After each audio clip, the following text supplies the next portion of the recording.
नहीं, वक्त के हिसाब से काफ़ी चीज़ें गारमेंट इंडस्ट्री में चेंज हुई हैं। जो स्टिचिंग मशीनें हैं उनकी क्वालिटी काफ़ी अपग्रेड हुई है। कुछ स्पेशल फंक्शन मशीनें आई हैं जैसे पॉकेट बेल्टिंग है और क्लैरिनेट मशीन्स हैं, वो काफ़ी नया फिनिशिंग यूनिट्स हैं, वो काफ़ी अपग्रेड हुई हैं। तो उस वक्त की वजह से प्रोडक्टिविटी बढ़ी है। इस कारीगर तो स्टिचिंग के लिए तो आज भी कारीगर ही काम करते हैं, लेकिन अच्छी क्वालिटी की मशीनें होने के कारण उनकी प्रोडक्टिविटी 50% के करीब इनहांस हुई है।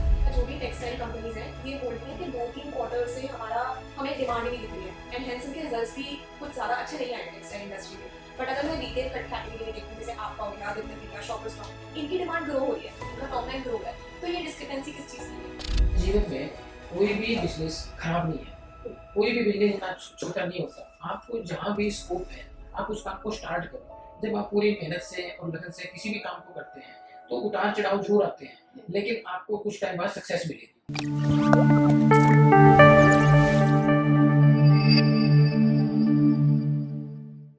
Hi everyone, today we have with us promoter and founder of India's leading apparel brand. Having presence across India via their 500 plus retail store, if you go shopping, you would come across one of their retail outlets. So it gives me immense pleasure to welcome Mr. Vijay Bansal, Chairman and MD at Cantable Retail India Limited. Thank you for joining us today, sir. Today we will be discussing about ins and outs of India's retail fashion industry and what does it take to make a brand like Cantable. Sir पहले आपके business से discuss करने से पहले हम आपकी journey जानना चाहते हैं। जैसे आपने कुरुक्षेत्र यूनिवर्सिटी से एजुकेशन ली, फिर आपने अपना फैमिली ओन बिजनेस जो एफएमसीजी में था वो ज्वाइन किया एंड देन आपने कैंटेबल खोला। तो एफएमसीजी और फैशन इंडस्ट्री बहुत ही डिफरेंट है, कैसे आपको आइडिया है कि आपको कैंटेबल जैसा एक ब्रांड बनाना है?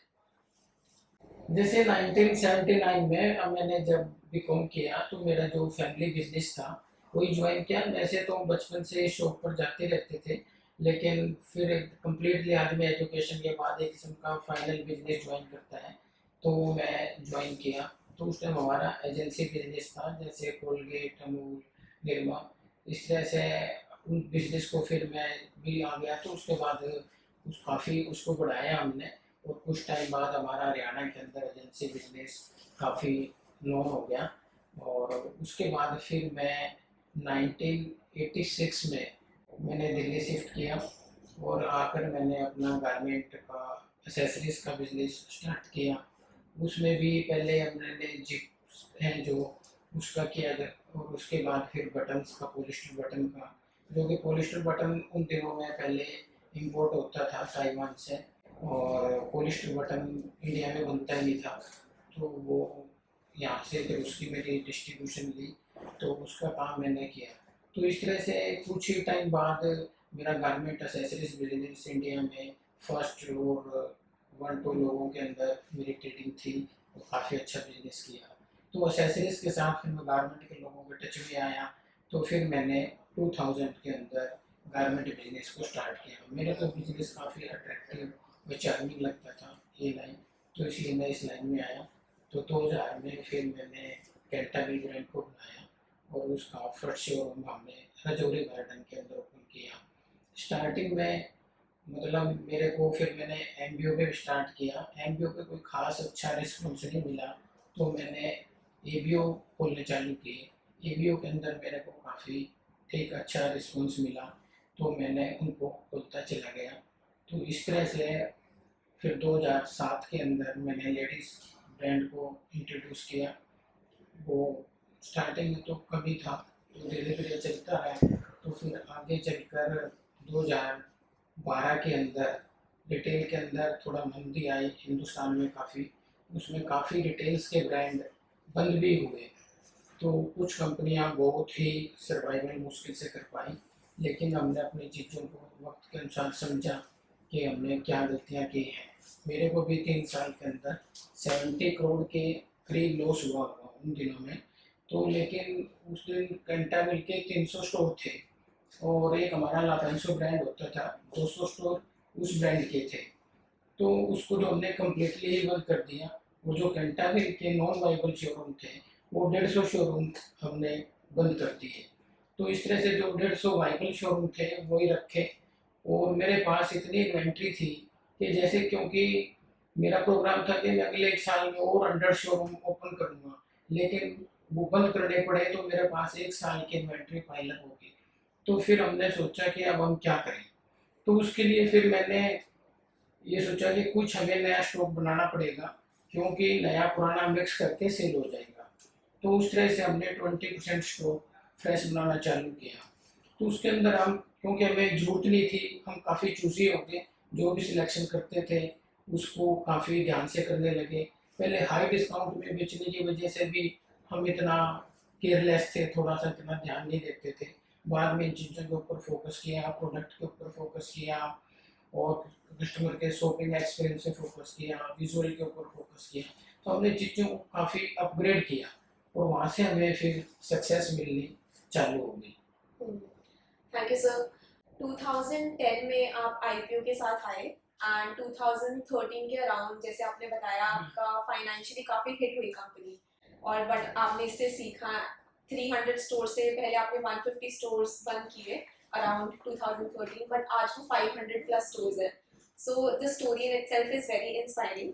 सर, क्या आपने 2000 में दिल्ली से स्टार्ट किया था, रजौरी गार्डन से, जैसे आपने बताया, तो आपका फर्स्ट प्रोडक्ट क्या था? And today you have multiple products, जैसे आप एथनिक वेयर में भी हैं, कैजुअल वेयर में भी हैं, ये तो सेगमेंट्स हो गई, एंड उसके बाद आप मेंस वेयर भी कर रहे हैं, लेडीज वेयर भी कर रहे हैं। तो आप आज कितने प्रोडक्ट्स बनाते हैं, और उस टाइम आपने किस प्रोडक्ट से स्टार्ट किया था? स्टार्टिंग में तो मैंने कैजुअल पैंट और कैजुअल शर्ट से स्टार्ट किया था। तो उस टाइम कैंटाबिल के अंदर इतनी बड़ी प्रोडक्ट रेंज नहीं थी, तो मैंने स्पोर्टिंग करूँ में, ताकि शोरूम के एक्सपेंसेस की वायबिलिटी आ जाए, उसके लिए मैंने वैन ओशन की शर्टें भी रखी और दूसरे ब्रांड्स को भी रखा। स्टार्टिंग में तो एज ए एमबीओ चलाया मैंने। जब मेरी वायबिलिटी बन गई स्टोर की, तो फिर मैंने धीरे धीरे, जैसे फॉर्मल शर्ट्स में वैन ओशन को स्टोर से हटा के कैंटाबिल ने फॉर्मल शर्ट बनानी चालू कर दी, फिर फॉर्मल ट्राउजर बनानी चालू कर दी। इस तरह से हम धीरे धीरे कंप्लीट रेंज को बनाते चले गए और उनको उठाते चले गए, जब तक मेरे शोरूम भी बढ़ चुके थे। जैसे मैंने उसके बाद Ajmal Khan road, Connaught Place, GK, South Ex, इन मार्केटों में भी शोरूम खोल लिए थे। तो हमारी उतनी प्रोडक्शन बनाने की भी कैपेसिटी बन गई थी कि हमने फिर सारे दूसरे प्रोडक्ट बनाने चालू कर दिए। सर, व्यूअर्स के लिए एमबीओ और एबीओ में क्या फर्क होता है? जैसे आपने एमबीओ से स्टार्ट किया एमबीओ था। तो है मल्टी ब्रांड आउटलेट। उसमें क्या कि जो शॉपकीपर है वो सभी ब्रांड्स के कपड़े मिक्स बेचता है। हाँ जी। एबीओ क्या है? Exclusive brand outlet. एक्सक्लूसिव में वो कंपनी के हैं या फ्रेंचाइजी शोरूम है। हाँ तो जी। जो फ्रेंचाइजी है वो भी कैंटाबिल की ही ओनली गारमेंट रखेगा, और जो कंपनी का ओन शोरूम है वो भी। हाँ जी, ठीक है। अभी कैंटाबिल सिर्फ ईबीओ में है। अभी कैंटाबिल अपना ईबीओ के अंदर है, हमारा कोई भी एमबीओ नहीं है। सर, जैसे अभी आपके बहुत सारे एसकेयूज हैं, स्टॉक कीपिंग यूनिट्स बहुत सारे होंगे, तो सर आप ये प्रोडक्शन लाइन इसकी मेंटेन कैसे होती है? जैसे एथनिक वेयर भी प्रोड्यूस कर रहे हो आप, कैजुअल वेयर भी करते हो, इसकी प्रोडक्शन लाइन एक्चुअली चलती कैसे आपके ऐसे मैन्युफैक्चरिंग क्या प्लांट है कि में? हमारी हर कैटेगरी का एक कैटेगरी हेड है, उसके नीचे उसकी डिजाइनर है, उसका असिस्टेंट है, क्यूए है, क्यूसी है, क्वालिटी टीम है। तो वो एक चैनल है, हर आदमी अपने डिपार्टमेंट वाइज काम करता है। जैसे मेरा शर्ट के लिए एक कैटेगरी हेड है, एक आदमी मेरा formal suit, blazer, waistcoat, formal pant के कैटेगरी हेड है। एक मेरा शर्ट का है जो फॉर्मल और कैजुअल शर्ट देखता है। एक आदमी मेरा निट्स डिवीजन का है, जैसे टी शर्ट है, स्वेट शर्ट है, जैकेट्स हैं, वूलन है, उस कैटेगरी को देखता है। एक आदमी लेडीज को देखता है, एक आदमी किड्स को देखता है, इस तरह से एक आदमी एसेसरीज को देखता है। तो इस तरह से हर हर कैटेगरी के अलग अलग से कैटेगरी ऐड हैं जो उसको लुक आफ्टर करते हैं, और उसकी पूरी टीम है उनके अंडर। तो वो चीज़ों को, सीजन की जितने भी इंडिया में ब्रांड हैं, नेशनल ब्रांड हैं, इंटरनेशनल ब्रांड हैं, उनको फिजिकली भी विजिट करते हैं और ऑनलाइन भी विजिट करते हैं। और उसके अकॉर्डिंगली कंपनी का एक अपने कैंटाबिल का क्या टेस्ट है कस्टमर का, उसके अकॉर्डिंगली प्रोडक्ट को डेवलप करके कस्टमर को देते हैं। सर, जैसे आपका मैन्युफैक्चरिंग प्लांट तो एक है अभी बहादुरगढ़ में, हरियाणा में, बट आप सप्लाई पूरे स्टोर्स को करते हो, जो कि आपके 500 स्टोर्स हैं इंडिया में। तो can you explain the supply chain end to end कैसे काम करता है? जैसे आप रॉ मटेरियल कैसे सोर्स करते हो एंड फिर अल्टीमेटली वो शोरूम्स तक कैसे जाता है, ये पूरी सप्लाई चेन। अभी हमारा बहादुरगढ़ के अंदर 3 एकड़ के अंदर 2 लाख स्क्वायर फीट एरिया में फैक्ट्री है, बिल्कुल state of the art plant है।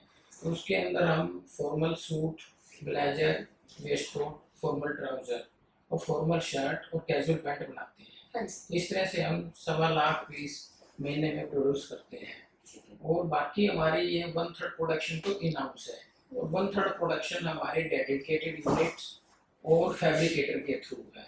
जैसे मेरी कैजुअल शर्ट्स हैं तो उसकी एक डेडिकेटेड यूनिट है जो कैंटाविल के लिए ओनली काम करता है। उसको हम अपने पैटर्न्स और अपनी फैब्रिक देते हैं, डिजाइनर्स वो आपके उसको फैब्रिकेट करता है हमारे डिज़ाइन के अकॉर्डिंग। डिजाइनर्स आपके इन हाउस रहते हैं। डिज़ाइनर हमारे इन हाउस है। ठीक है। तो इसी तरह से एक यूनिट है जो मेरे लिए डेनिम बनाती है, तो उसको भी सेम सिस्टम से काम होता है। और कुछ जैसे लेडीज है, किड्स की गारमेंट है, उसके लिए फैब्रिकेटर हैं।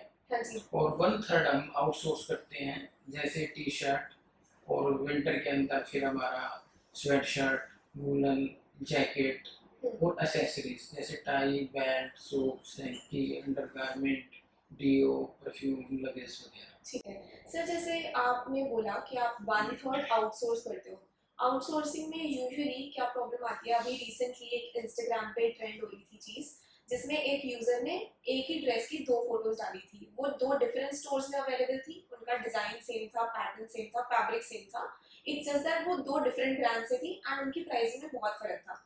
तो आप जब आउटसोर्स करते हो तो क्या आपको कभी ये प्रॉब्लम फेस हुई है कि आपका ही सेम प्रोडक्ट कोई और ब्रांड बेच रहा है विद डिफरेंट प्राइसिंग?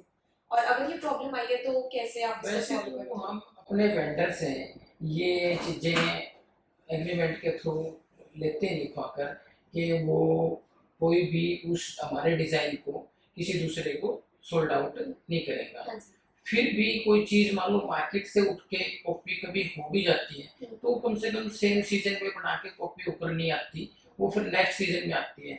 जब तक वो हमारे लिए ऑब्सोलीट हो जाती है, तो इसलिए हो सकता है वो किसी भी ब्रांड के साथ हो सकता है, क्योंकि हर डिज़ाइन का कॉपीराइट नहीं होता। हाँ जी, तो कभी ऐसा हो भी सकता है थोड़ा, ठीक है।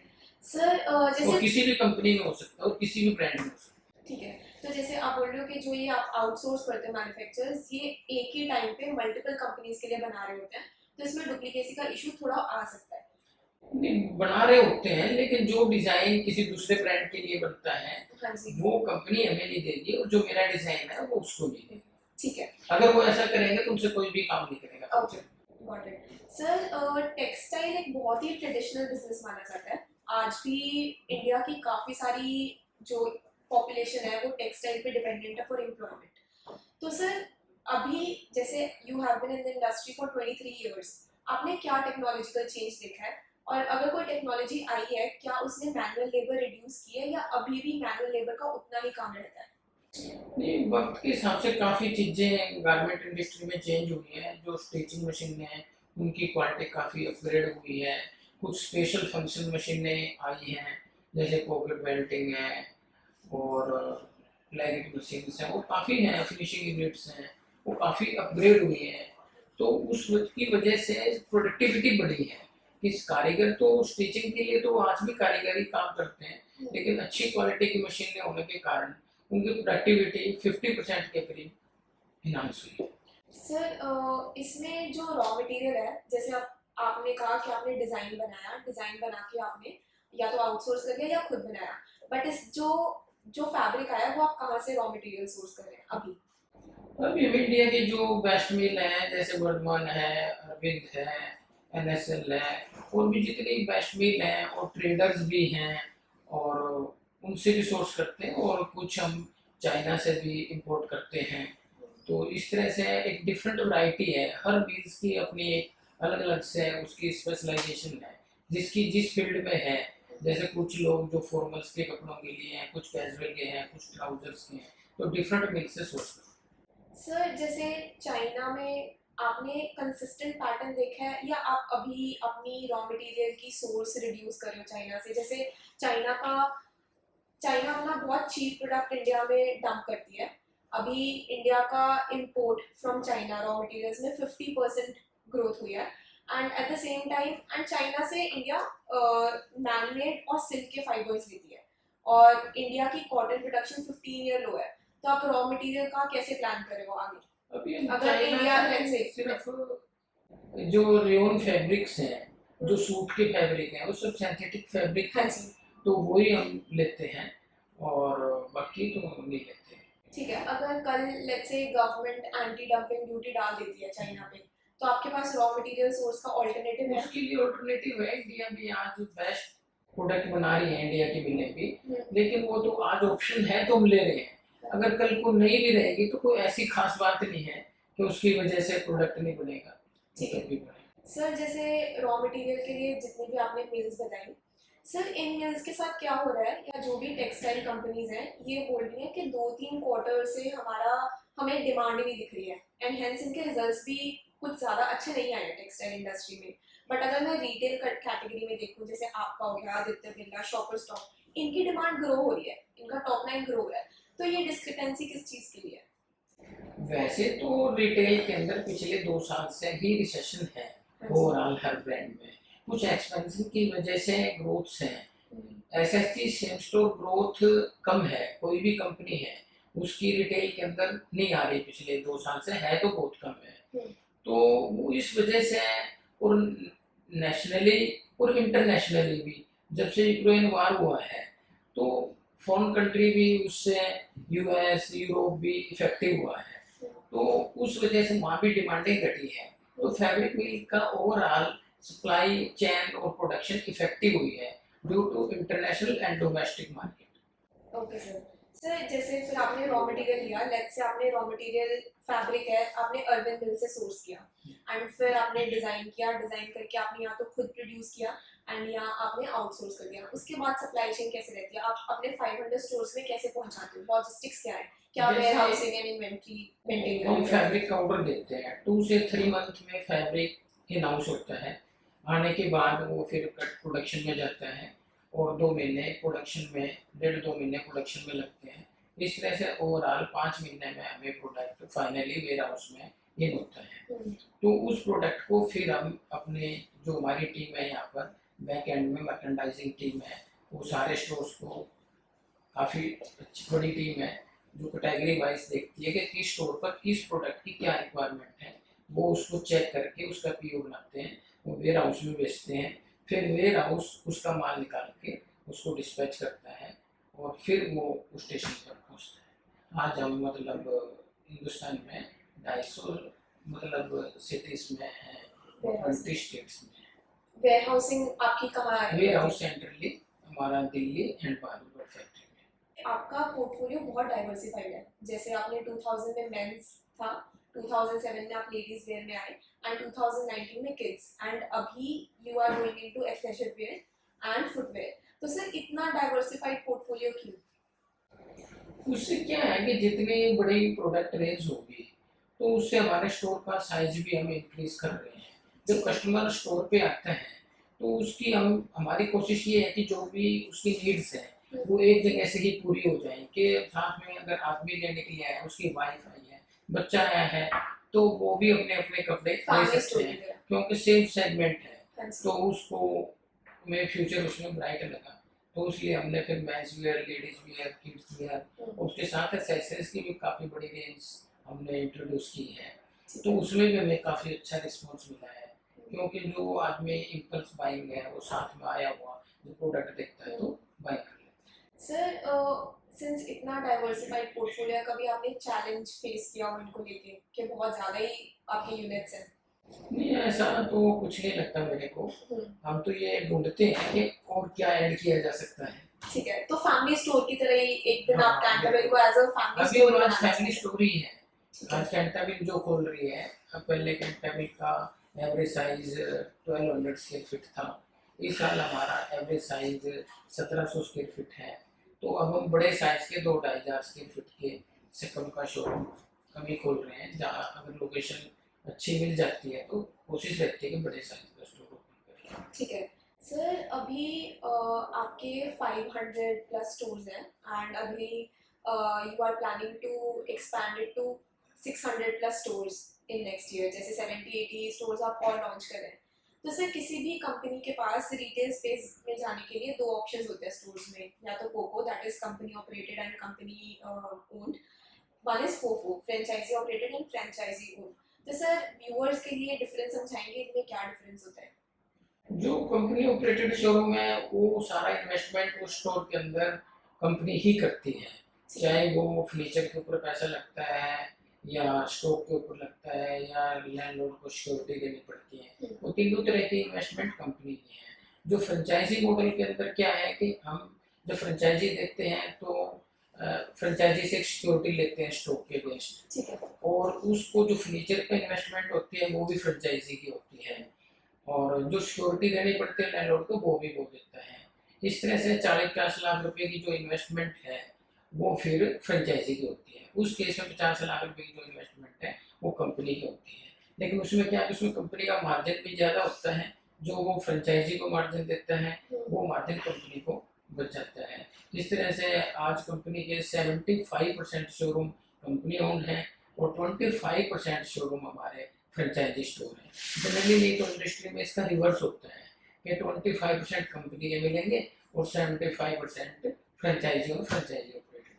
सर ये जो अभी आप नए स्टोर्स खोलोगे इसमें रेशो सेम ही रहेगी? और यही सेम रेशो रहेगी फ्यूचर में भी। सर हाँ, अगर लेट्स से मुझे आज कैंटाबिल की फ्रेंचाइजी खोलनी है तो मेरे लिए क्या प्रोसेस रहता है इसका, एंड मेरे लिए मार्जिन वगैरह क्या इंसेंटिव होगा मेरे लिए कैंटाबिल की फ्रेंचाइजी खोलने के लिए? उसके लिए है कि आप जब हमारे पास कोई फ्रेंचाइजी कांटेक्ट करता है कि मैं शोरूम खोलना चाहता हूँ, तो हमारी टीम है, जो हमारी बिजनेस डेवलपमेंट की टीम है, वो आदमी जाकर देखती है कि उसकी लोकेशन क्या है और उस शोरूम का साइज क्या है और वहाँ सेल आएगी या नहीं आएगी और कितने ब्रांड्स आसपास हैं। तो उन सारी चीज़ों पर स्टडी करके उसको अप्रेजल रिपोर्ट बना के कंपनी में देते हैं। फिर जो ब्रांड हेड है वो उसको देखता है और फिर उसको हम अप्रूव करते हैं। अगर हमें ठीक लगता है तो वो उसको देते हैं। उसमें हम 28% कमीशन देते हैं फ्रेंचाइजी को और सारे एक्सपेंसेस फ्रेंचाइजी को होते हैं और स्टॉक के अगेंस्ट उससे कुछ होती है। ठीक है। सर जो अभी आप ये नए स्टोर्स खोल रहे हो 80 या 90 स्टोर्स एवरी ईयर जो आप ऐड करने का सोच रहे हो, ये किस बेसिस पे, आप लोकेशन किस बेसिस पे, क्योंकि अभी Cantabil is mostly present in north and west, इसमें ज़्यादा है कैंटाबिल का, तो जो आप नए स्टोर्स खोल रहे हो ये आपकी जोग्राफिकल लोकेशन क्या होगी इनकी? अभी क्या है कि हमारा 20 स्टेट्स के अंदर और 250 सिटी के अंदर आज हमारी प्रेजेंस है, क्योंकि कैंटाबिल दिल्ली से स्टार्ट हुआ था, तो इसलिए पहले स्टार्टिंग में हमने नॉर्दर्न इंडिया में ही शोरूम्स को ज़्यादा खोला। आज हमारा काफ़ी अच्छे से मतलब चाहे वो दिल्ली है, हरियाणा, पंजाब, हिमाचल और उधर जम्मू कश्मीर में भी काफ़ी अच्छा रिस्पॉन्स मिला है। अभी हमने खोले हैं इधर, फिर राजस्थान, गुजरात, महाराष्ट्र, आंध्र प्रदेश, उधर फिर बंगाल, असम में भी हमारे स्टोर है। क्योंकि अभी हम 3 स्टेट्स में नहीं है, तमिलनाडु, कर्नाटक और केरला। ठीक है। सर आपने जो भी आप ये एक्सपेंशन करो, ये आपने बोला आप टीयर 2 और टीयर 3 सिटीज में करोगे, बट टीयर 2 और टीयर 3 में प्रॉब्लम क्या रहती है, अभी भी 75% मार्केट अनऑर्गेनाइज्ड है। जैसे टीयर 2 और टीयर 3 वाले लोग बोलेंगे कि ठीक है मैं अनब्रांडेड कपड़ा पहन लूंगा अगर मेरे को थोड़ा बहुत ही क्वालिटी का फर्क मिल रहा है, तो हम स्पेसिफिकली टीयर 2 और टीयर 3 में क्यों जा रहे हैं, रीजन क्या है? अब समय के अनुसार चीज़ें चेंज हुई हैं। पहले हम भी यही सोचते थे, जब हमने स्टार्टिंग के अंदर 1-2 स्टोर खोले तो फिर हमें पता चला, नहीं हम भी स्टार्टिंग में नहीं खोलते थे, कि अब यूथ के अंदर सोशल मीडिया के कारण काफ़ी ब्रांड के प्रति अवेयरनेस आई है और चीज़ें ऑर्गेनाइज सेक्टर बढ़ रहा है डे बाई डे, और वो एक अच्छे शोरूम से बाइंग करना चाहते हैं कि बच्चे भी एजुकेटेड हो गए हैं, नई जनरेशन में गैप आया है, तो भले वो आज अगर 30-40 हज़ार रुपये भी कमा रहा है तो अच्छी जगह से वो शॉपिंग करना चाहता है। ठीक है। सर जैसे रेंटल कॉस्ट इन स्टोर्स की बढ़ रही है टीयर 2 और टीयर 3, जैसे क्या एक अगर चंडीगढ़ में स्टोर खुला है और एक टीयर 2 सिटी में खुला है, इनकी सेल्स और प्रॉफिटेबिलिटी में कितना फर्क देखोगे आप अगर न्यू स्टोर्स खुले तो? अगर ऐसा है कि जो मेट्रोज में है, जैसे अगर दिल्ली की या चंडीगढ़ में बात करूं, बम्बई की बात करूं, तो वहाँ के रेंट हाई है, वहाँ की रेंट परसेंटेज हाई है। अगर मैं दिल्ली करूं तो कम से कम 20-25% पर मेरे को रेंट पर स्क्वायर फीट पड़ेगा, सेल के ऊपर पड़ेगा 20-25%। और जबकि मैं यही अगर 3 टियर टाउन में जाऊँ तो मेरे को 7-8% से या मैक्सिमम 10% से कम चल जाएगा। तो वहाँ पर रेंट परसेंटेज कम है और सेलें आजकल 3 टियर टाउन और 2 टियर में अच्छी हैं।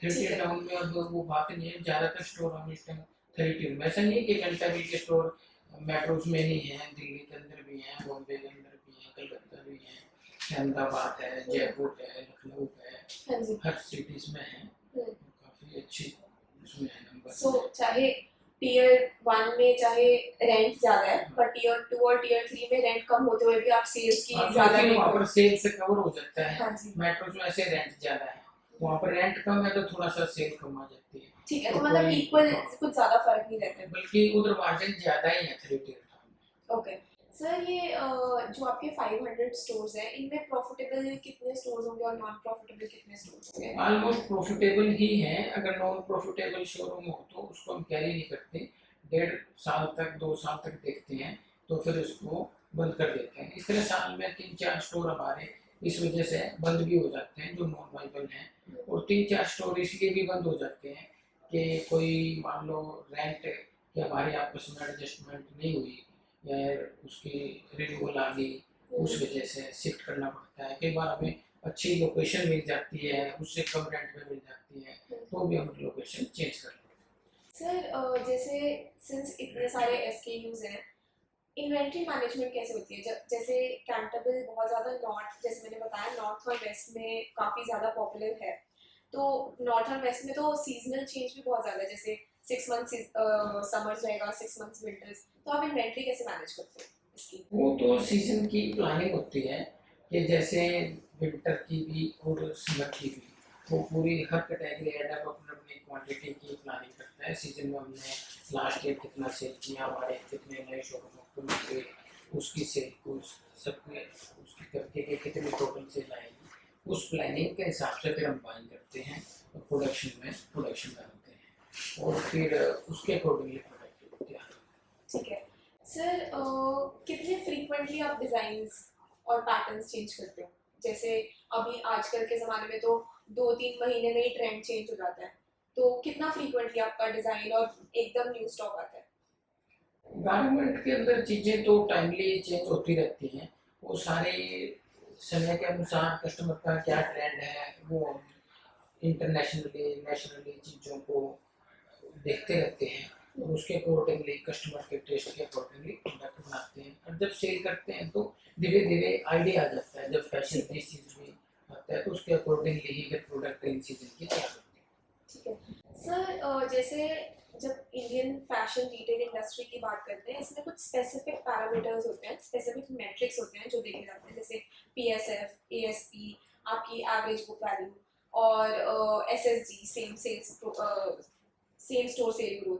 तो इसके बारे में थोड़ा बताइए, कौन कौन से मैट्रिक्स ध्यान में रखना जैसे चाहिए? पर स्क्वायर फीट सेल है कि टोटल स्टोर कितने स्क्वायर फीट का है हाँ जी। और उसकी सेल कितनी है, उसको हम उससे डिवाइड कर देते हैं सेल को शोरूम के उससे, तो पर स्क्वायर फीट मेरी सेल इतने रुपए स्क्वायर फीट है, तो उससे हमें वो आइडिया आ जाता तो सर इसमें जैसे आप अब स्क्वायर फीट इंक्रीज कर रहे हो, जैसे आपने कहा आप इनर वेयर के बाद अब फुटवेयर में भी जा रहे हो, है। तो आपकी पर स्क्वायर फीट आप इंक्रीजिंग देख रहे हो या डिक्रीजिंग ट्रेंड में देख रहे इंक्रीज होगा, मतलब हो? अभी इस साल तो इंक्रीज नहीं हुआ क्योंकि थोड़ा रिसेशन था रिटेल के अंदर, बाकी तो पिछले 5-6 साल से इंक्रीज ही होता था, तो अभी इस साल नहीं हुआ। तो ऐसा नहीं है, आने वाला है और अगले फाइनेंशियल ईयर में 24-25 में चीज़ें बेटर हो जाएंगी और कोई पर स्क्वायर फीट सेल बढ़ेगी। सर जो एसएसजी रहता है parameter, same store sale growth, इसमें आपका अभी इस क्वार्टर तो डिक्रीज हुआ है बाय 4%, तो हम क्यों नए स्टोर्स खोल रहे हैं नहीं, ऐसा नहीं है कि और इसका रीजन क्या है आज डिक्रीज का? अब कोई स्टोर लॉस में है, ऐसा नहीं है। वो रिसेशन है और हर ब्रांड्स में ही उस तरह की पोजीशन है, हमारी अकेले के साथ नहीं है। वो चीज़ें तो ठीक हो जाएंगी अगले साल, लेकिन आप अगले साल एकदम से चाहोगे मैं 200 स्टोर खोल लूँ तो नहीं खोल सकते, तो इसलिए हमने अपनी एक्सपेंशन को पोस्टपोन नहीं किया, उसको हम खोल रहे हैं। और चीज़ें तो जहाँ तेजी आती है तो वो मंदी भी आती है, ये तो चलता है बिजनेस का एक पार्ट है। सर एक मेट्रिक होता है एवरेज बिल वैल्यू, सिंस आप इंडस्ट्री में 23 ईयर से काम कर रहे हो and India has grown tremendously in 23 years में, लोगों के प्रेफरेंसेस, लोगों की इनकम, सब कुछ चेंज हो गया, तो आपने एवरेज बिल वैल्यू में कैसे फर्क देखा है लोगों में, और टीयर 1 और टीयर 3 में कितना डिफरेंस रहता है? एवरेज बिल वैल्यू हमारी हर साल बढ़ रही है, इस साल भी जबकि रिसेशन के बावजूद भी बढ़ी है। हमारा जो बिल वैल्यू साइज है वो अच्छा है, और क्योंकि हमारी जो स्कीम्स हैं वो भी क्वांटिटी पे ही लगती हैं, जैसे buy 3 get 5, buy 2 get 1 free, इस तरह की हम बंडल स्कीम लगाते हैं। उस वजह से हमारा टिकट साइज और बिल वैल्यू अच्छी रहती है। सर इन ऑफर से, जैसे अभी आपने ऑफर्स बोले, इन ऑफर्स का मेन पर्पस क्या होता है? हम वॉल्यूम्स पे ज्यादा ताकि फोकस, हम कस्टमर्स को अच्छी क्वांटिटी में सेल कर सकें, ठीक है, इसीलिए आपकी एवरेज बिल वैल्यू भी हाई रहती है। बढ़ाई रहती है। ठीक है सर। सर जैसे बहुत सारे रिटेल ब्रांड्स में क्या होता है कि सब ब्रांड्स भी होते हैं आगे। For example Aditya Birla group का है, इनका लुई फिलिप है, ग्रैंड हुसैन है, एलन सॉली है। तो कैंटरबिल की क्या पोजीशनिंग है इसमें? नहीं, हमारा और कोई ब्रांड नहीं है, सिर्फ एक ही ब्रांड है कैंटाबिल, चाहे वो लेडीज है, किड्स है या एक्सेसरीज है, सबके अंदर कैंटाबिल ब्रांड है। तो एज सच इंटरनेशनली इंडिया के ब्रांड्स हैं नहीं इतने। जैसे आप आदित्य बिरला ग्रुप के भी लगा लीजिए, कैंटरबिल के भी लगा लीजिए, इंटरनेशनल प्रेजेंस क्यों नहीं हो पा रही है इंडियन स्टोर्स? क्या रीजन है इसके पीछे? क्या गवर्नमेंट की तरफ से कुछ नहीं मिल रहा है या कैसे? अभी क्या है कि इंडिया में एक्चुअली तो कोई ज़्यादा ब्रांड नहीं है, हाँ जी। तो इसलिए उनको इंडियन रिटेल इंडस्ट्री थोड़ा सा टफ ही रही है स्टार्टिंग से, तो इसलिए ज़्यादा बार एक्सपोजर नहीं है। कुछ हैं थोड़े बहुत ब्रांड, दुबई वगैरह तो गए हैं, जैसे हमने भी काठमांडू में लास्ट टाइम शोरूम खुला है, अच्छा कर रहा है, और श्रीलंका से भी अभी इंक्वायरी थी, तो अगर फ्यूचर में कुछ ऐसी ऑप्शन आए तो हम भी हमें खोलेंगे। ऐसा नहीं है कि हमें बाहर नहीं खोलना, लेकिन जब इंडिया में अभी ग्रोथ मिल रही है तो हम ज़्यादा फोकस इंडिया के ऊपर ही। सर जैसे I was just reading about India's textile industry global level पे कैसा परफॉर्म करती है, तो बहुत इंटरेस्टिंगली इंडिया सिर्फ 3 कंट्रीज से बहुत ज़्यादा फियर्स कंपटीशन फेस करती है, which is Bangladesh, Vietnam and China. But India का शेयर बढ़ नहीं पा रहा है, मार्केट शेयर। और इसका रीज़न है, जैसे यूएस और ईयू इन कंट्रीज से सबसे ज़्यादा इंपोर्ट करती है, बट चाइना, बांग्लादेश और वियतनाम इसीलिए ज़्यादा इंपोर्ट कर पा रही है क्योंकि इनका ईयू के पास इंपोर्ट फ्री एक्सेस है, बट इंडिया का नहीं है। अगर आप लेट्स से किसी ईयू कंट्री को इंडिया से इंपोर्ट कराना है कुछ, तो उसमें 12% इंपोर्ट, 12 या 10% इंपोर्ट ड्यूटी लगती है। तो इसलिए Indian government is doing FTA with UK के इंपोर्ट ड्यूटी हट जाए एंड इंडियन मैन्युफैक्चरर्स को एक प्लेटफॉर्म मिले ईयू में एक्सपोर्ट करने का, बट अभी वो मटेरियलाइज नहीं हुई है टॉक्स। एंड इसी बात पे जैसे कुछ कंपनीज हैं अरविंद एंड रेमंड, इन्होंने क्या किया, इन्होंने अपना मैन्युफैक्चरिंग प्लांट इथोपिया में सेटअप किया। इथोपिया को एक स्टेटस बोलते हैं LDC, that is least developed country. जब आप उन कंट्रीज में अपना मैन्युफैक्चरिंग प्लांट सेटअप करते हो तो आपको फ्री एक्सेस मिल जाता है टू ईयू कंट्रीज। तो ये कंपनीज ये भी कर रही है। तो पॉइंट ये है कि इंडियन गवर्नमेंट को थोड़ा और पुश देना चाहिए क्योंकि इंडियन मैन्युफैक्चरर्स में बहुत ज़्यादा स्कोप एंड पोटेंशियल है टू। सो अभी क्या है, जैसे बांग्लादेश के अंदर लेबर्स के रेट काफ़ी कम है, हाँ जी, तो इसलिए बांग्लादेश से काफ़ी कंपटीशन है, क्योंकि गारमेंट इंडस्ट्री लेबर ओरिएंटेड है, तो उसके अंदर उसकी कॉस्ट के अंदर लेबर का भी कॉस्ट का भी काफ़ी अच्छा पार्ट है, तो इसलिए इंडिया को बांग्लादेश से आज मैन्युफैक्चरिंग में टक्कर मिलती है और कम्पीट करता है वो। और दूसरा आज श्रीलंका में भी है, तो इस तरह से जो चाइना है, चाइना कपड़े में ज़्यादा बीट कर रहा है गारमेंट की बजाय, वो फैब्रिक उसका अच्छा एक्सपोजर है, गारमेंट में इतना नहीं है। और वियतनाम में भी इसी वजह से कि वहाँ भी कंपटीशन है वियतनाम का, तो तो ऑलरेडी इंटरनेशनली उसकी वजह ये भी है कि जैसे यूरोप वगैरह में कुछ कंट्रीज ने अपने वहाँ एफपीए दिया हुआ है, हाँ जी, तो उस वजह से है। और इंडिया का भी उसके ऊपर मोदी जी का डिस्कशन चल रहा है, अगर वो चीज़ें शेप लेती हैं तो इंडिया का यूरोप से एक्सपोर्ट बढ़ जाएगा। हाँ जी। बट सर ये भी था कि जैसे अगर सब बोल रहे हैं कि अगर ये एफटीए हो जाता है, फ्री ट्रेड एग्रीमेंट, तो इंडिया ज़्यादा एक्सपोर्ट कर पाएगी ईयू को। बट अगर हम देखें, जापान और इंडिया का एफटीए ऑलरेडी हो चुका है, पर जापान में उतनी इम्प्रूवमेंट नहीं आई है जापान के एक्सपोर्ट्स में, क्योंकि इंडिया का प्रोडक्ट प्रोफाइल काफ़ी डिफरेंट है, क्वालिटी में अभी भी लैग करता है। आपके क्या व्यूज हैं? डू यू थिंक इंडिया के products still lag behind quality in terms of quality India को फोकस करने की जरूरत है ग्लोबली कम्पीट करने के लिए? तो इंडिया की गारमेंट की ठीक है, और इंटरनेशनली इंडिया एक्सपोर्ट करता भी था। अगर हम पिछले टाइम्स की बात करें तो इंडिया का जब इंडिया की पॉलिसीज ठीक थी, बेनिफिट दिए हुए थे, तो यूएस यूरोप में बहुत इंडिया ने एक्सपोर्ट किया है, रशिया में बहुत एक्सपोर्ट किया है। लेकिन जापान का ये तो हो सकता है कि कोई एक गारमेंट जो है कोई टेक्निकल या कोई उससे वो बना रहे होते स्पेशल, कुछ उनके होते हैं स्पेशल ट्रीटेड फैब्रिक वगैरह, वो अलग बात है। अदरवाइज इंडिया का कॉटन तो वर्ल्ड में अच्छा ही है। हाँ जी सर, आपकी ऑनलाइन प्रेजेंस के बारे में बात करते हैं। आपकी ऑनलाइन प्रेजेंस 1% से अभी 6% तक पहुंच चुकी है। 6% आपका टारगेट है बेसिकली, अभी 4.5 के अराउंड है। तो सर हम ज़्यादा स्टोर्स ओपन करने पे क्यों फोकस कर रहे हैं and why are we not focusing on online presence? क्योंकि आजकल की इतने सारे लोकल ब्रांड्स आ चुके हैं, होम ग्रोन ब्रांड्स आ गए हैं जो D2C डायरेक्ट टू कंज्यूमर के बेसिस पे सप्लाई कर रहे हैं। तो why Cantable as a company not focusing more on online presence? हम सिर्फ स्टोर्स में ही क्यों जाना चाहते हैं? पहले तो हम ऑनलाइन नहीं करते थे। जब कोरोना आया तो उस टाइम हमें ऑनलाइन सेल की थोड़ा सा लगा कि ज़रूरत है, तो हमने उस टाइम ध्यान किया। हमें last year online sale start की थी। लास्ट ईयर हमारी सेल टर्नओवर का 3% थी, और इस साल हम 6% के आसपास सेल करेंगे टर्नओवर का। और हमारा टारगेट है कि हम इस साल हमारी सेल होगी 35 करोड़ के आसपास, और नेक्स्ट फाइनेंशियल ईयर में हम 50 करोड़ कर लेंगे। तो 10% ऑफ सेल मतलब ऑफ ई कॉमर्स का हमारा टारगेट है।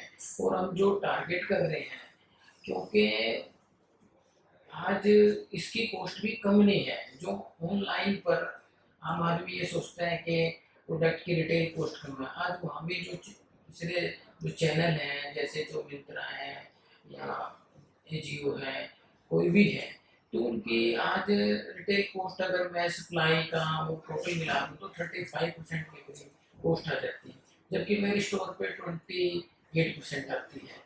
तो इस तरह से ऑनलाइन की रिटेल कॉस्ट भी ज़्यादा है। बट सर अगर हम देखें तो आप जब स्टोर से बेच रहे हो तो आपको रेंटल कॉस्ट भी इनकर करनी पड़ रही है। वो सब कॉस्ट मिला के मेरी मान लो 28 आई, तो ऑनलाइन की मेरी 35 आती है। स्टिल हाँ, जो ये चैनल पार्टनर हैं इनके कमीशन बड़ी ज़बरदस्त है। अच्छा सब आप कौन-कौन से पे लिस्टेड हो अभी? सारे हम सब पे हैं, ये जियो, मिंत्रा, फ्लिपकार्ट, अमेजोन सब पे। सर हमारी वेबसाइट प्रेजेंस है जैसे डायरेक्टली वेबसाइट, तो हम वेबसाइट पे जैसे जब अगर आप वेबसाइट से भी कर रहे हैं, अभी उसमें ज़्यादा नहीं है। बाकी और साइट्स के जिक्र लिए कर रहे हैं। एजी और मिंत्रा की अगर मैं बात ना करूं तो हमारी पोजीशन 3rd नंबर पे होगी अपनी साइट। सर फास्ट फैशन के बारे में बात करते हैं।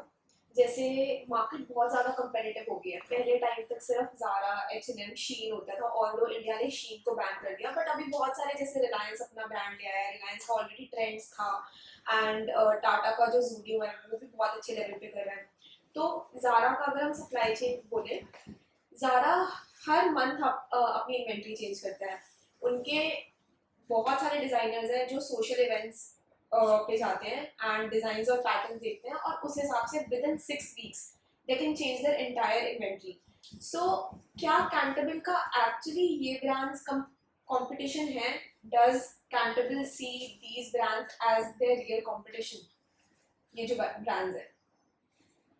वैसे तो जो प्राइस पॉइंट पे कंपटीशन है हमारा भी, तो हम अपने प्रोडक्ट में हम भी चीज़ें टाइमली चेंजेस करना वो सारा रखते हैं, ताकि प्रोडक्ट अपग्रेड रहे, कस्टमर को लेटेस्ट फैशन और प्रोडक्ट मिलता रहे। तो हम भी इसमें पर जैसे और दूसरे कॉम्पिटिटिव ब्रांड करते हैं, कैंटाबिल भी वैसे ही प्रोडक्ट को फ्रेश प्रोडक्ट जल्दी से जल्दी अपने स्टोर्स पर प्रोवाइड करते हैं। ठीक है सर, जैसे अगर कोई लेट्स से आपने एक शर्ट्स की वैरायटी इंट्रोड्यूस की जो अभी ट्रेंड में है एंड 6 महीने बाद वो एकदम आउट ऑफ ट्रेंड हो गया, तो वो उस इन्वेंट्री को कैसे हैंडल करते हैं आप? कैंटाबिल बहुत हाई अल्ट्रा फैशन गारमेंट नहीं बनाता। कैंटाबिल बेसिक फैब्रिक के ऊपर, कलर के ऊपर, बेसिक फैशन पे प्ले करता है। तो इसलिए हमारी इन्वेंट्री ज़्यादा डेड नहीं होती। ठीक है। जो बहुत हाई फैशन गारमेंट बनाते हैं उस ब्रांड में ज़्यादा डेड एंड का चक्कर रहता है। तो हमारा जब एंड सीजन सेल लगती है तो उसमें वो स्टॉक क्लियर हो जाता है और उसके बाद फिर फैक्ट्री आउटलेट में क्लियर हो जाता है या ऑनलाइन में, तो इस तरह से चीज़ें क्लियर हो जाती हैं। सर कितना आपकी अगर 100% इन्वेंट्री है उसमें से कितना एकदम एमआरपी पे बिकता है एंड कितना आप डिस्काउंटेड प्राइसेस में बेचते हो, क्या रेशियो रहती है? वैसे क्या है कि कुछ भी गारमेंट के अंदर कुछ ना कुछ हर ब्रांड में स्कीम लगी रहती है। जैसे जब फ्रेश का लगता है तो हमारा क्या होता है कि 20% हम डिस्काउंट दे रहे हैं, बाय टू गेट वन दे रहे हैं। जब सेल पीरियड आता है तो हम उसके साथ buy two get five, buy two get two, इस तरह से अलग अलग टाइम में अलग अलग डिस्काउंट होता है। तो उस तरह से हम एक एवरेज आउट देखते हैं कि मेरा साल में टोटल जो मार्जिन है वो फिक्स रहे, वो कम ना हो। जैसे मेरा साल में एवरेज डिस्काउंट 55% जाता है तो उसको हम मेंटेन रखते हैं कि फ्रेश सीजन ऑफ सीजन दोनों मिला के वो साल में 55 से ऊपर डिस्काउंट पास हो ना हो। सर जैसे इंस्टाग्राम का ट्रेंड बढ़ता जा रहा है, इन्फ्लुएंसर मार्केटिंग बहुत लोग फोकस कर रहे हैं एंड जैसे अभी कुछ जिन्होंने कोविड में इन्फ्लुएंसिंग स्टार्ट की वो लोग हैं जिन्होंने अपना ब्रांड बना लिया, बहुत सारे फॉलोअर्स गेन कर लिए एंड वो अब अपना ब्रांड लेट्स से आउटफिट का ब्रांड खोल लिया। जैसे विष्णु कौशल एक बहुत बड़ा इन्फ्लुएंसर है एंड उसने पीच बाय विष्णु किया है और ऐसे बहुत सारे इन्फ्लुएंसर्स हैं। तो काउंटेबल कैसे इनको टारगेट करने का, कैसे इनसे कम्पीट करने का प्लान कर रहे हैं? अभी हमारा इन्फ्लुएंसर्स के अगर किसी का कोई ब्रांड है तो उससे कोई खास कंपटीशन नहीं है। और वैसे सोशल मीडिया में इन्फ्लुएंसर्स को हम भी मतलब करते हैं यूज, कि वो कैंटेबल गारमेंट्स के बारे में स्टोर विजिट करते हैं, प्रोडक्ट के बारे में हाईलाइट करते हैं। So let's talk about financials of the company now. कितने सारे competitors हैं आपके? Shopper Stop, Aditya Birla Group. But when I look at the financials, Cantabile is the only company जिसके operating margins 30% के around है. So what is the secret behind these high margins? Everyone would like to know. उसके अंदर क्या है कि एक तो कैंटाबिल की अपनी मैन्युफैक्चरिंग है ज़्यादातर, क्योंकि 1/3 प्रोडक्शन कैंटाबिल का इन हाउस है और 1/3 जो हम डेडिकेटेड यूनिट्स हैं वो भी इक्वली अपनी मैन्युफैक्चरिंग है। और 1/3 हम सिर्फ टी शर्ट और विंटर वियर और एसेसरीज ही सोर्स करते हैं। एक तो मैन्युफैक्चरिंग की वजह से हमारे मार्जिन है। दूसरा हमारा जो स्टोर है वो 75% कंपनी ऑपरेटेड है और 25% फ्रेंचाइजी ऑपरेटेड है। जबकि और कंपनी में इसका रिवर्स है, वो ज़्यादातर स्टोर फ्रेंचाइजी ऑपरेटेड खोलते हैं और अपना कम खोलते हैं। तो उस वजह से भी जो फ्रेंचाइजी को मार्जिन देते हैं वो कंपनी का सेव हो जाता है। रेंटेबल डेट फ्री कंपनी है तो उस वजह से उसके इंटरेस्ट की भी सेविंग हो जाती है और कंपनी की नेगोशिएशन स्किल भी ज़्यादा हो जाती है ड्यू टू मतलब पेमेंट पोजीशन। तो इस तरह से हर स्टेप पर चाहे वो रेंट की नेगोशिएशंस हैं वो भी हम डायरेक्टली करते हैं और बाइंग में भी ज़्यादा वो रखते हैं। तो उन सभी चीज़ों को मिला के कैंटेबल के मार्जिन ठीक है। सर जैसे अगर मैं आपके जो फाइनेंशियल देख रही थी, जैसे कुछ इंडस्ट्रीज में क्या होता है, लेट्स से कंस्ट्रक्शन है, इंफ्रास्ट्रक्चर, इनको Q2 यूजुअली स्लो होता है क्योंकि मॉनसून में कंस्ट्रक्शन एक्टिविटीज इतनी नहीं होती है। तो मैं समझ रही हूँ कि आपका दिसंबर वाला तो हाईएस्ट परफॉर्मिंग क्वार्टर रहता होगा क्योंकि फेस्टिव सीजन आ जाता है। But June quarter as a whole आपका स्लो रहता है, इसके पीछे कोई रीजन है या इन जनरली ये पैटर्न? जैसे क्या है कि मार्च तो जो गर्मी का फ्रेश का जो मंथ है मार्च, वो तो लास्ट ईयर में चला जाता है। हमारे को फ्रेश पीरियड मिलता है अप्रैल मई जून। वो फ्रेश पीरियड होने के कारण फ्रेश में सेलें कम होती हैं। ठीक है, वैसे तो ठीक होती है लेकिन सेल पीरियड की ज़्यादा होती है। सेकंड क्वार्टर में सेल आ जाती है जुलाई अगस्त सितंबर में, तो तब हमारे वॉल्यूम बढ़ जाते हैं। फिर आज मैं बात करूं तो मेरी जो सेल है वो 40% समर में होती है और 60% विंटर में होती है। पहले 6 महीने की सेल है वो 40% होगी, तो आगे ये मान के चलो कि 50% सेलें इंक्रीज हो जाती है विंटर में ठीक है। Due to high value product के कारण। हम्म, तो इसलिए फिर अक्टूबर नवंबर दिसंबर में एक तो फ्रेश होता है हम्म, और दूसरा हाई वैल्यू गारमेंट बिकती है, उसके अंदर जैसे स्वेटर्स हैं, जैकेट्स हैं, सूट हैं, तो उसकी वजह से टिकट वैल्यू ज़्यादा बनती है। तो उस वजह से भी विंटर की फिर थर्ड क्वार्टर की सेल अच्छी होती है और फोर्थ क्वार्टर में फिर सेल आ जाती है, तो विंटर की सेल में फिर सेल में भी सेल ज़्यादा होती है। तो इसलिए सबसे ज़्यादा सेल फोर्थ क्वार्टर में होती है, फिर थर्ड क्वार्टर में होती है, फिर सेकंड क्वार्टर में होती है, सबसे कम फर्स्ट क्वार्टर में। अच्छा सर, अभी जब सिंस हम फाइनेंशियल्स की बात कर रहे हैं, आपकी कंपनी डेट फ्री है, आपका रेवेन्यू एकदम अच्छा है, मार्जिन्स आर गुड, तो हम एफआईआई क्यों आ रहे हैं? एफआई से अभी क्या है कि हमारा, अगर मैं राउंड द ईयर सीजन में यूज फंड की बात देखूं तो मेरा 25 करोड़ के आसपास फंड यूज होता था राउंड द ईयर। ऐसे नहीं कि वर्किंग कैपिटल, बिल्कुल ये फंड मतलब वर्किंग कैपिटल? वर्किंग कैपिटल ठीक है। में 25 करोड़ रुपए हम बैंक की लिमिट में से यूज ऑन एन एवरेज 12 महीने में कर लेते थे। एक तो मेरे को वो इंटरेस्ट की सेविंग हो जाएगी, ठीक है। और जो मेरे को 50 करोड़ रुपए का मैंने एफपीओ किया है अभी, ठीक है। तो एक वो अच्छा इन्वेस्टर भी है, कंपनी के साथ एक अच्छा नाम जुड़ता है, एक अच्छे इन्वेस्टर से। तो उसके पास हमारे पास जो एक्स्ट्रा थोड़े फंड आए हैं, तो उससे हम सीडी वगैरह में भी और अच्छे से नेगोशिएट कर लेंगे, उससे भी कंपनी के मार्जिन अगले फाइनेंशियल ईयर में और इंक्रीज होंगे। सर एक क्वेश्चन था, me being a woman, since Cantabil सारी सेगमेंट्स में ऑपरेट करता है, मी बीइंग अ वुमन मैंने बहुत डिफिकल्टीज फेस की हैं to buy women formal wear. अभी भी इंडिया में बहुत कम ब्रांड्स हैं जो इंडियन फॉर्मल वेयर को कैटर करते हैं, एंड आपका भी 83% रेवेन्यू, 83-84% के रेवेन्यू मेंस वेयर से आता है। So are you looking to expand into women's formal wear? वैसे तो हमने स्टार्टिंग ही वुमेन वेयर की फॉर्मल वेयर से की थी, क्योंकि हमारा फॉर्मल वेयर काफ़ी वुमेन में बिकता है। और बाद में हमने उसके बाद जब हमारा कस्टमर फॉर्मल का था तो हमने कैजुअल वेयर, एथनिक वेयर वो डाला है। तो अभी हमारी रेंज जो है पिछले 1.5-2 साल में काफ़ी हमने वुमेन और किड्स के अंदर बढ़ाई है।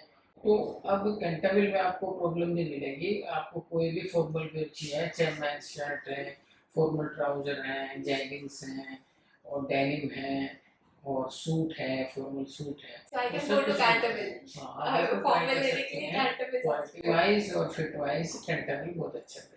ओके सर, सस्टेनेबिलिटी, आजकल सस्टेनेबिलिटी वाला कॉन्सेप्ट बहुत चल गया है। अगर मैं आपको एक फैक्ट बताऊं, एक जीन बनाने के लिए, एक पेयर ऑफ जीन्स बनाने के लिए 1500 गैलन्स ऑफ वाटर लगता है, which is equal to 5000 litres of water.